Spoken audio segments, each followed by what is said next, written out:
storytelling is the key to Southern culture.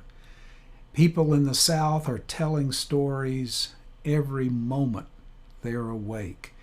And we've seen preacher tales, we've seen auctioneers, we've seen preaching, we've seen the dozens and toasts.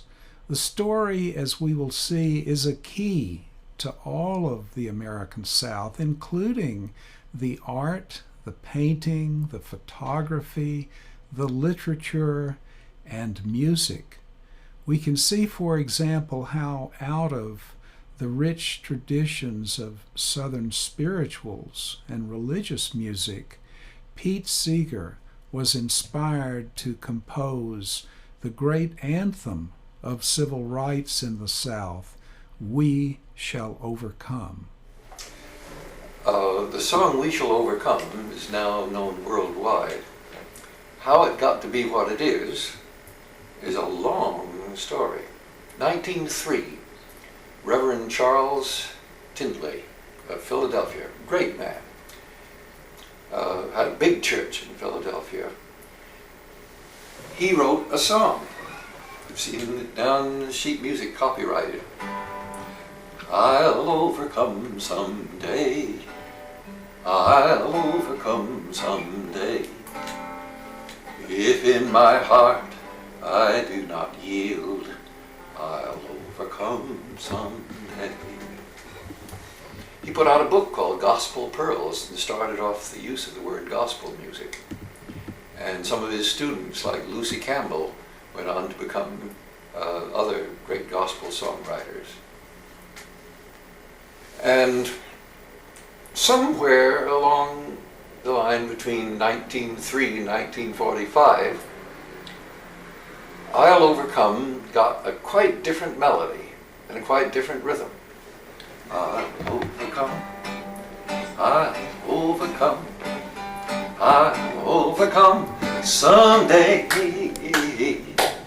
If in my heart I do not yield, I'll overcome someday. Or some people say, deep in my heart I do believe I'll overcome someday. It was better known as I'll Be All Right, because the most favorite verse, I'll be all right, I'll be all right, I'll be all right someday.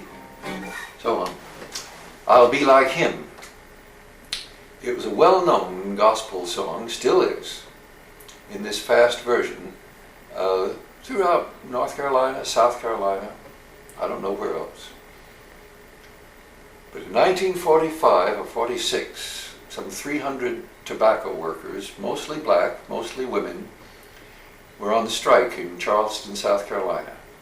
And it was a long, bitter strike, and people took turns on the picket line, and a music-loving people is always going to sing. They were singing hymns most of the time on the picket line. Once in a while they'd sing a Union song, but mostly they were singing hymns. And Lucille Simmons loved to sing I'll Overcome, but she changed it to We Will Overcome. And she loved to sing it the slow way. You know, any hymn can be sung, so any hymn can be sung long meter or short meter. You can sing Amazing Grace, how sweet the sound that saved a wretch like me. Or you can sing Amazing Grace. That's long meter. Well, Lucille Simmons liked to sing We Will Overcome long meter. She had a beautiful voice. And they said, oh, here's Lucille. We're going to hear that long, slow song. And she would sing it. We will overcome. We will overcome. We'll get higher wages. We'll get shorter hours. Zilphia Horton, a white woman, was one of the organizers from the Highlander Folk School, they called it then. She comes down to help, and she's completely captivated by this song, starts singing it. Zilphia also had a lovely alto voice and an accordion. We will overcome. We will overcome. Well, she taught it to me on one of her fundraising trips up north. And I liked it, but I don't have the voice that can sing that way. So I found myself singing it and teaching it to audiences. We will overcome.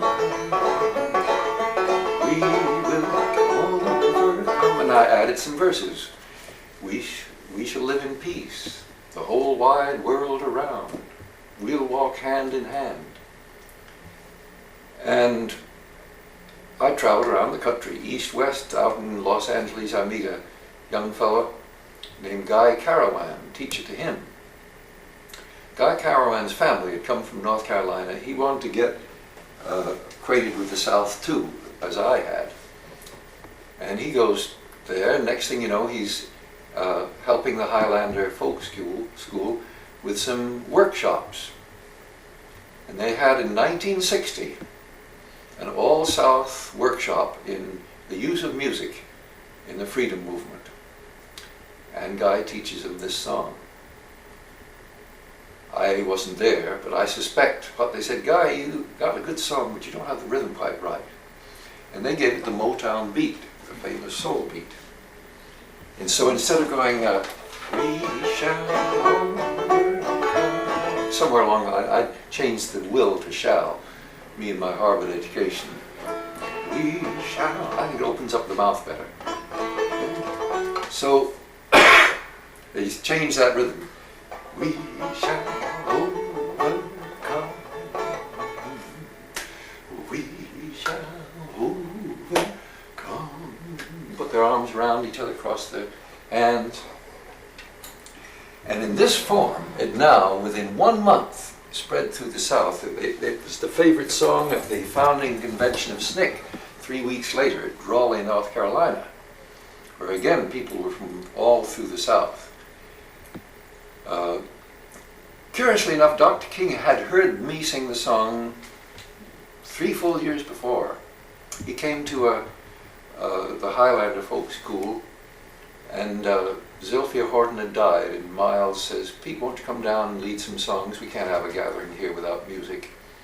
And I was singing We Shall Overcome.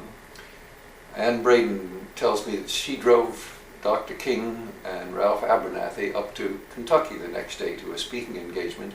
She remembers King in the back seat saying, We shall overcome. That song really sticks with you, doesn't it?